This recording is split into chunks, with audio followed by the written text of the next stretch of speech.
team, j'espère que vous allez bien, que vous avez passé une excellente journée. On se retrouve ce soir pour une nouvelle vidéo de pronostic sportif où on va encore une fois parler Ligue des Champions, dernière journée de la phase de poule, la 6e journée avant de connaître les 16 qualifiés pour les 8e de la finale de Ligue des Champions qui se joueront en février et également en mars. Juste avant de partir dans les pronostics et de faire le bilan, comme d'habitude, la team, le maximum de pouces bleus sur cette vidéo. Super important pour le référencement. Vous êtes nombreux à jouer le jeu. Je le répète tous les jours, mais je vous remercie infiniment. Si on est actuellement à 40 000 abonnés, si on a pu monter notre site internet avec Julien dans les paris sportifs, ça en grande partie grâce à vous, les abonnés, surtout les plus fidèles. Ça fait 2 ans qu'on propose des pronostics tous les jours et ça me fait extrêmement plaisir d'être arrivé à ce stade. C'est clairement grâce à vous. Pour vous remercier, justement, on va faire le bilan de ce qui s'est passé hier lundi. Je m'étais tâté à faire une vidéo, il n'y avait pas beaucoup de matchs à vous proposer et j'ai bien fait. On s'en sort magistralement avec un 3 sur 3. Tout d'abord, au Danemark, on valide le plus de 2,5 buts entre Aarhus et Brøndby. Score final 3 buts 1. On valide le match nul remboursé si la Fiorentina s'impose. On a eu chaud, mais c'est passé. Égalisation de la Fio à la 97e minute. On valide également. Southampton gagne ou ne perd pas. Et c'était extrêmement bien coté. Victoire de Southampton sur le score de 2 buts 1. Sur la team parieur, on vous a proposé un petit conseil, un petit combi plutôt safe. Côté 1,50, Offenheim ou nul, plus de 1,5 buts en première ligue. Ça passe également plutôt crème. N'hésitez pas aussi à nous rejoindre sur le canal Telegram de la team parieur et également mon compte Instagram qui est juste en dessous dans la description. On va partir la team sur 3 pronostics. On commence tout de suite au Danemark. Alors je sais, il n'y a rien à espérer pour Midtjylland et Liverpool, mais il y a un pronostic qui est plutôt sympa. C'est le groupe D où Midtjylland est sûr de terminer dernier, alors que Liverpool est sûr de terminer en tête. Pour l'instant, la donne est simple. À domicile, 2 matchs, 2 défaites pour les Danois. Quand Liverpool fait un carton plein à l'extérieur, 2 matchs, 2 victoires, 6 buts marqués, 0 encaissés. Cependant, Midtjylland est une équipe extrêmement joueuse. On l'a vu dans cette campagne pour la Ligue des Champions. On l'a également vu lors du match aller où certes Liverpool s'est imposé 2-0, mais les Danois ont quand même proposé pas mal de difficultés pour les hommes de Jürgen Klopp. Alors à domicile, cette année, Midtjylland est plutôt en forme. 9 matchs officiels, 6 victoires, 1 nul et justement ces 2 défaites en Ligue des Champions. Cependant, c'est une équipe qui sait marquer du but. On l'a vu en championnat, marqué 4 buts à Copenhague, mais également en Ligue des Champions dans les tours préliminaires où Berne a pris 3 buts, également le Slavia Prague 4 buts.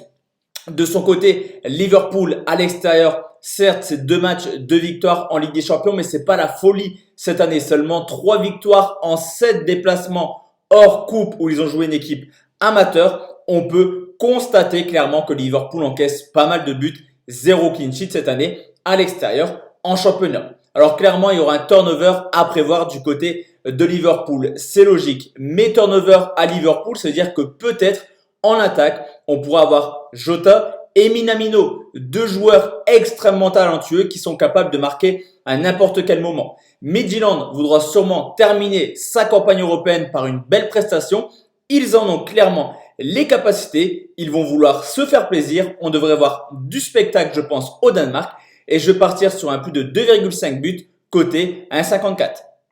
Deuxième pronostic, et c'est sûrement le match le plus intéressant de demain, mis à part City, Marseille, qu'on pronostiquera peut-être dans le 2e palier de montante, c'est le Real Madrid qui reçoit Mönchengladbach, le 3e qui reçoit le 1er. Pour l'instant, le Real à domicile, une victoire, une défaite, 2 fois sur le score de 3 buts à 2. Une équipe qui s'est marquée forcément. Il y a du talent, mais qui défensivement, on le verra dans l'analyse, a beaucoup de difficultés cette année. Du côté de Gladbach, c'est tout simplement la meilleure équipe de ce groupe à l'extérieur. Une victoire, un match nul et déjà 8 buts marqués. Au niveau de l'état de forme, clairement, on a une équipe du Real qui actuellement est un petit peu en difficulté. Les 10 derniers matchs, il y a 5 victoires, 2 nuls pour tout de même 3 défaites. Je vous l'ai dit, offensivement, ça marque du but. 18 buts marqués, mais défensivement, c'est catastrophique. 2 clean sheets et déjà 15 buts encaissés. Gladbach, là aussi, c'est une équipe capable de réaliser des belles prestations, surtout offensivement. Les 10 derniers matchs, c'est 28 buts marqués, quasiment 3 buts par match. Mais comme le Real, défensivement, c'est pas la folie, 14 buts encaissés. Certes, vous me direz, il y a le retour de Sergio Ramos, mais les 5 dernières rencontres où Ramos est titulaire, il y a quand même 10 buts encaissés. Donc Ramos ou pas, le Real a des problèmes défensifs cette année. Le Real peut forcément compter sur Karim Benzema, auteur de 6 buts cette année, toutes compétitions confondues. Gladbach peut compter sur le français Plea, auteur de 5 buts cette année en Ligue des Champions. On devrait avoir du but. Cependant, en cas de victoire de l'Inter contre Donetsk, un nul qualifie le Real et Gladbach. Donc sur ce coup, attention quand même aux plus de 2,5 buts ou aux deux équipes marquent. Je vais partir sur une double chance buteur en me disant que si le Real marque et Gladbach marque, forcément, ça devrait devenir de Benzema ou de Plea. Double chance buteur, Benzema ou Plea, c'est coté 1,46.